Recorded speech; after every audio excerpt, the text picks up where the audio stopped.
Hi and welcome back to Bike Speeds. So today we've got this lovely Triumph bike. I think this is probably circa 1970s and I'll explain the reasoning behind that as we go.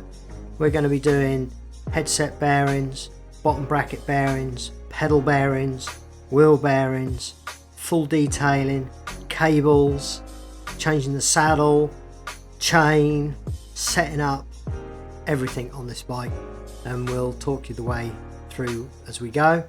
So we had a buckled wheel on the back. That was the first thing we noticed. Play in the pedals were very tired. This whole bike, you can see from it, and the headset bearings here, you know, you wouldn't be able to ride this bike without two hands on the handlebars. We had this slackening of the chain where the rear hub bearings had gone thick with grease and there was no free play in the hub, so as you pedal backwards you would lose your chain, cut the slack, everything else. First thing we do, clean up the tyres. We do that while the bike is all together because it's actually easier to wash these down when the bike is all in one piece than it is to do them afterwards and after you've cleaned everything as well. So wash the tyres down first and we begin to strip down the bike. Now this bike I believe to be 1970s because there was nothing metric on it. Everything was odd sizes and they weren't even imperial, a lot of the nuts and bolts on this bike. They're just very random fittings and typical of old bikes of the period, where they would have all sorts of things in factories and they would just produce bikes to fit them parts that they were getting hold of at the time. There was less logic to a bike build of this era, and I think the fact that there was nothing metric on this bike would suggest that it would be early 70s. But maybe you're a fan of the old Triumph bikes out there and you can tell us exactly what date this bike was, maybe even by the group set, although we can't rely on that being original. The first thing we noticed here was that the pedal one side had 13-14mm of space between the pedal and the frame, and the other side we had like a millimetre. The actual pedal arm, you could physically see it was bent. This left hand pedal arm was bent, so we'll address that during the strip down and build up. At the moment you can see from what I'm doing here, we're just gradually taking it apart, cotter pins out of the pedals, and there's something you don't see anymore, but of the period that was the way pedals were held on. And we're stripping out this bottom bracket. Now we couldn't get this cup out this side, and this is sort of a little lesson in, you can see the condition of this bike. It's a very tired bike. It's how far do you go, at what point do you stop. And in this instance I could re-bearing that bottom bracket without removing that cup, and it would have, you know, if I was replacing it with a seal bearing bottom bracket, modern one maybe, I would take that out. But the fact that this bike, we're doing so much to it, in this instance I actually left that cup in the bike. So also we got rid of this hideous colour, don't know whether it's red, orange, whatever colour, but it just didn't suit the bike at all, that handlebar tape, so we elected to change that and switch that to black. And originally this would have had like a very thin, almost like a nylon handlebar tape on this bike when it would have been produced. Headset bearings were absolute sea solid, as I mentioned before. You wouldn't be able to ride this bike with no hands, or even probably without two hands on the handlebars, so we'll address that as well. So like I say, we fully stripped down this bike before we serviced everything. So out come all these little old bearings, clean up them cups, and this saddle just wasn't in keeping with the bike, so we removed that as well and we changed that for a nice Brooks saddle along the way. First batch is going into the degreaser. Now with rusty old bikes like this, it's important to understand what chroming is. And chrome is a surface that is put onto metalwork and it's very prone to rust, but basically you get rust spots. So you'll get a pinprick of a spot of rust, and that will then weep underneath the chrome or on the chrome, and you can sometimes clean around that rust spot to bring it back to beautiful shiny chrome. But chrome does rust through and flake, and when you get to that stage, no matter how much cleaning you do, you will end up with a rust. You'll notice it specifically on the wheel rims where the braking surface is on this bike. Where the braking surface has gone rusty, the bike has probably stood, and no matter how much we clean that up, it will not recover without being re-chromed. And you see a lot of, I've seen channels on YouTube where people clean it up, they're wet and dry and clean it all up. All they're doing is rubbing off the chrome that's there, shining up the metal underneath for the purpose of video, but within minutes of being in damp weather that will go rusty, a bit like your wheel discs on your car. So we didn't over clean this bike. The key is to clean almost between the rust, to make the chrome that remains as shiny as possible. So to clean off that residued rust weepage that you get and cleaning everything up nicely. Now, you know, I've said in the past not to put your pedals in a degreaser. That's if you're not stripping them down. In this instance, we are actually going to be putting new bearings in these pedals. So we strip them fully down. We're just cleaning off the pedals, the casing themselves. We use wire wool, a brass bristle brush to clean up our parts like this, and that's what we've done there.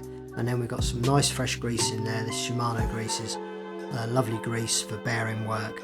It holds the bearings, but it's also got a lovely viscosity to it, so that after you've built up these items, they spin beautifully. It is the grease to use on your bearings.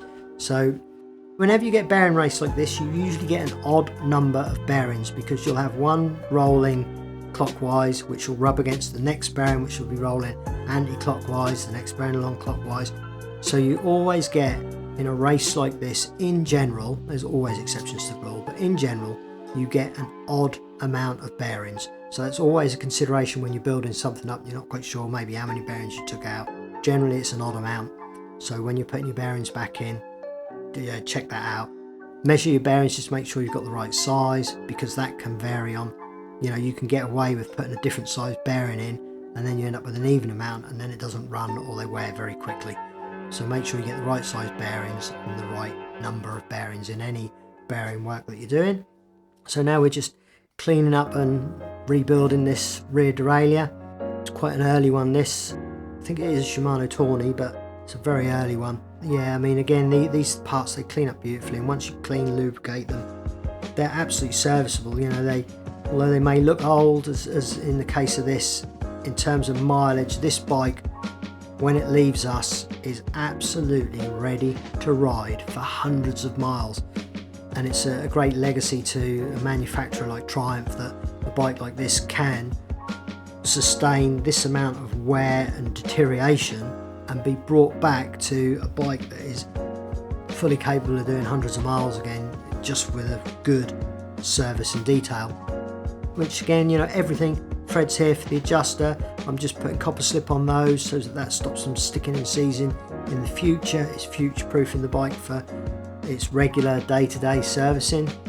Now the free hub on this, this is more of what they would term a block, and there is a difference between a block and a free hub, but it's down to the design. It's just old bikes tend to be called a block, modern bikes tend to be called a free hub, but you can tell the difference between the two if you put them side by side. So we're cleaning up this old block, and what I will do now is I just run some oil around that race there, because these aren't really serviceable. They don't come apart very easy to replace the bearings or to clean them up. Normally you would replace the entire thing. They're almost like a non-service part. But I ran that oil around there, then I left that on the bench while we do all this work, and then that actually seeps in and almost services it from the outside, and it actually made a massive difference to the sound of the pulls and everything on that. When we put that back together again, it was perfect. This is another lesson in that, not overdoing it. You can see the threads damaged here where this axle goes into the frame. So I didn't remove that cup off that one side. I left that there rather than risk damaging it through pulling it through those threads.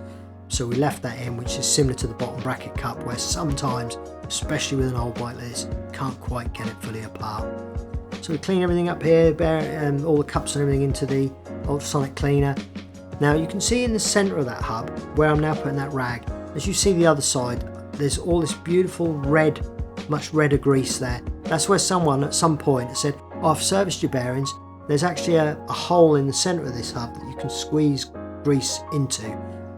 But in this instance, it would have made no difference at all, because the grease around the bearings themselves have thickened up so much that any fresh grease squirted in the middle would never have made it to the outsides. So it wouldn't have been any use at all grease in that centre hole. So we cleaned all that out so that any future grease pushed into that centre hole will actually squirt through and lubricate the bearings if they ever needed it. We're just going around the wheel itself now. You can see the difference in that rim and everything else, how the brake will now run much smoother on that edge because we've cleaned off that surface rust. So now we're just cleaning up that axle. See here with all the little fittings, they actually came out really nicely. They were, I think some of those parts were alloy, so they naturally cleaned up without corrosion on them. A little bit of copper slip on the threads, that's always important to future-proof any work needed there to stop anything sticking in the future.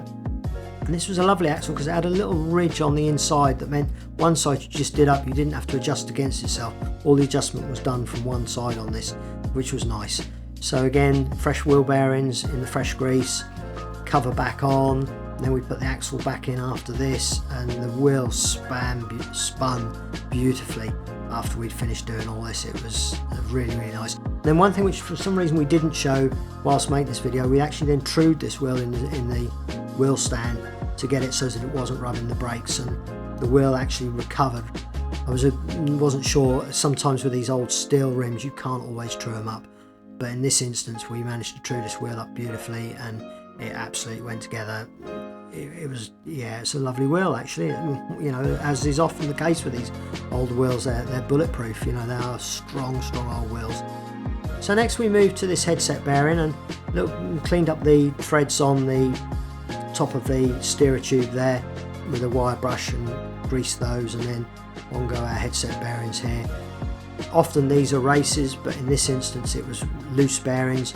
This is actually, even if I've got a race, I will actually remove that, because if you've got more bearings they support the headset bearing better than if you've got a race that's got maybe half this number of bearings, but a steel cage race, whatever you want to call it.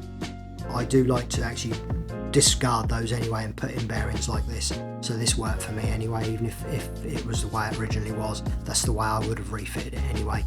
So we just get this all back together, and you can see here now it just spins with your finger, you know, it's much better.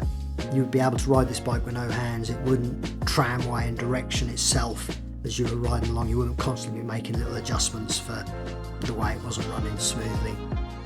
So now we're working on this lovely old frame. You can see the patina on this. All the black there was initially, when we saw this bike, we thought, oh, that's rusty.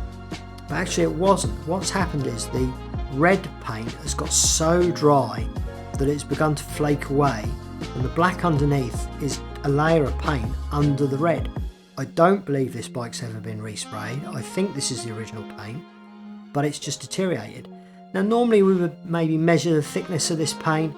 We tried a little area here right down where most of the paint had flaked off, just to check that it would recover and would survive being tea-coated like this, and then we just tea-coated away.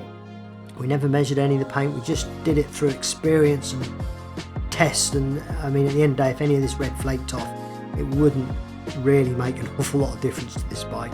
So we just carefully and gingerly worked our way along. I left logos like the Triumph logo there where I didn't tea-cut them because we didn't want them to come away. You can see here how thin that gold is, how thin that logo is, the white there coming away. You know, that's very thin, so I avoided that area with the tea-cut, but we worked the rest of the red areas with tea-cut first. This removes like the road films, you can see there, it's the film of the road. That, I mean, we've already washed this bike down at this point before tea-cutting it, so you can see how it's just got a grey tinge to it. That's just the road film where it wouldn't reflect any light, so we're just cleaning that up. Your paint, it's always important to effectively wet a dry paint, in that once you start washing it down, tea-cutting it, it begins to reflect the lights, it begins to look nice, and you're always stopping that dryness where the sun will get to it and destroy it. So next up we just use the resin polish, which you can see here. We always use the Autoglym resin polish. We're not sponsored by them in any way, but that's our go-to polish of choice, and we go over this logo and everything, and the frame absolutely popped out by the time we'd finished. So if you're not a subscriber to the channel, please do subscribe. Click the notification bell to get any notification of when we're uploading a video. We generally, in general, post on a Wednesday evening in the UK. Yeah, it's always good to have new subscribers, and comment if you like, you know, any questions you got on this rebuild, or any information in fact you've got on this rebuild. Pop those in the comments as well, we do love to read those. So next up we're just doing this bottom bracket where the cup was originally still in the bike. You can see I load that up and use the grease to hold the bearings in to slide that in, and that all goes back together really nicely. I was actually really pleased with the way, one, this bottom bracket felt, and two, the way the pedals felt. They really did feel lovely after we'd done this work. And three, when we straightened this pedal arm, how easy, well not easy, but how effective that was, how that ended up. You can see here now we've got the same width on each side, and the pedal arm is now straight. So we were pleased with the way this all restored and cleaned up. Next up we're just going to start working on the gearing, so on goes the rear derailleur. This bike was actually only a 6-speed bike, it never had a front derailleur, and that would have been original because on the shifter, which is mounted on the down tube, there was only a lug for one side, so it wasn't like someone had took a shifter off. That was the original shifter.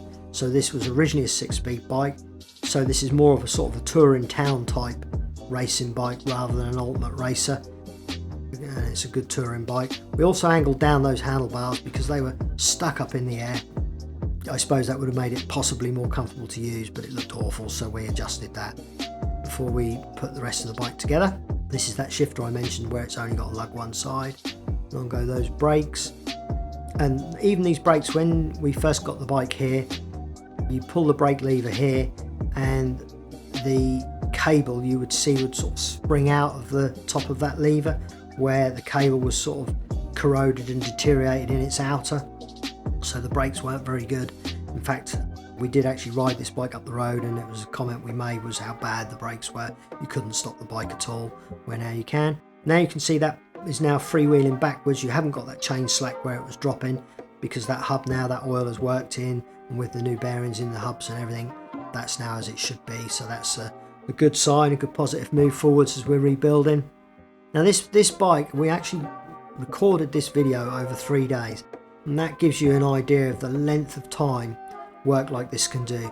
We are a commercial shop, so during that time we were doing other work and serving customers and everything else, so it wasn't like a full 3-day work job on it, but it was many hours. This isn't a 10-minute repair or rebuild, you know, this is filmed over several days, and it's a big job to do a job like this on a bike.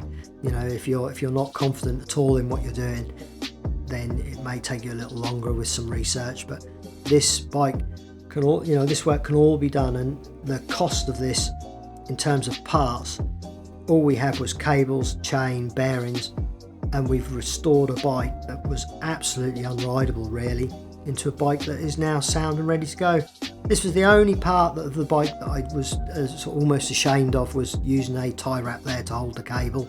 That was how it was original, but I didn't have the original fitting, so we had to really replicate what was already done.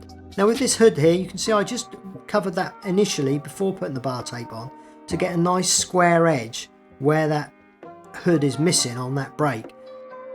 Rather than having a V shape where you go from one to the other, I just wanted that to look a little bit nicer once that was done, so that's what I did there. I just covered each hood, effectively made my own hood out of bar tape before putting the bar tape on, just to make it look a little bit nicer up that end there. And then finally we give it the silicone detailer, and you can see what a difference we made to this bike. It's gone from a bike that was unrideable to a really cool retro bike. So thanks for watching, and we'll see you again next week.